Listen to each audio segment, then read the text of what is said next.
اور یتیموں کا مال جو تمہاری تحویل میں ہو ان کے حوالے کر دو، اور ان کے پاکیزہ اور عمدہ مال کو اپنے ناقص اور برے مال سے نہ بدلو، اور نہ ان کا مال اپنے مال میں ملا کر کھاؤ کہ یہ بڑا سخت گناہ ہے۔ اور اگر تم کو اس بات کا خوف ہو کہ یتیم لڑکیوں کے بارے میں انصاف نہ کر سکو گے تو ان کے سوا جو عورتیں تم کو پسند ہوں، دو دو یا تین تین یا چار چار، ان سے نکاح کر لو۔ اور اگر اس بات کا اندیشہ ہو کہ کئی عورتوں سے انصاف نہ کر سکو گے تو ایک ہی عورت سے نکاح کرو یا باندی سے تعلق رکھو جس کے تم مالک ہو، اس طرح تم بے انصافی سے بچ جاؤ گے۔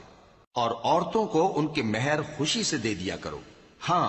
اگر وہ اپنی خوشی سے اس میں سے کچھ تم کو چھوڑ دیں تو اسے مزے سے کھا لو۔ اور عورتوں کو ان کے مہر خوشی سے دے دیا کرو، ہاں اگر وہ اپنی خوشی سے اس میں سے کچھ تم کو چھوڑ دیں تو اسے ذوق و شوق سے کھا لو۔ اور یتیموں کو بالغ ہونے تک کام کاج میں مصروف رکھو، پھر بالغ ہونے پر اگر ان میں عقل کی پختگی دیکھو تو ان کا مال ان کے حوالے کر دو،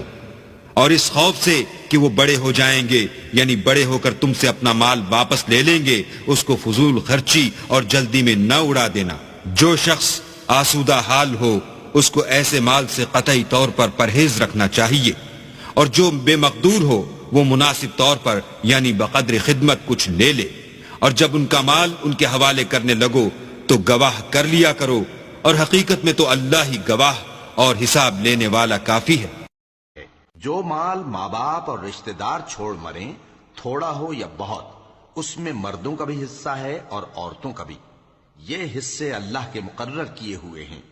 اور جب میراث کی تقسیم کے وقت غیر وارث رشتہ دار اور یتیم اور نادار لوگ آ جائیں تو ان کو بھی اس میں سے کچھ دے دو، اور ان سے معقول بات کہو۔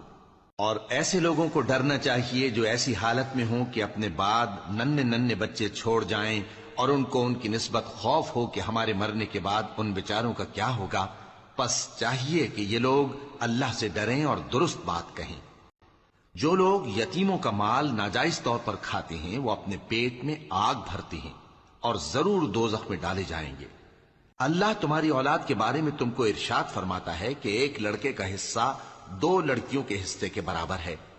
اور اگر اولاد میت صرف لڑکیاں ہی ہوں یعنی دو یا دو سے زیادہ تو کل ترکے میں ان کا 2/3 ہے، اور اگر صرف ایک لڑکی ہو تو اس کا نصف ہے، اور میت کے ماں باپ کا یعنی دونوں میں سے ہر ایک کا ترکے میں 6واں حصہ ہے، بشرطے کہ میت کی اولاد ہو۔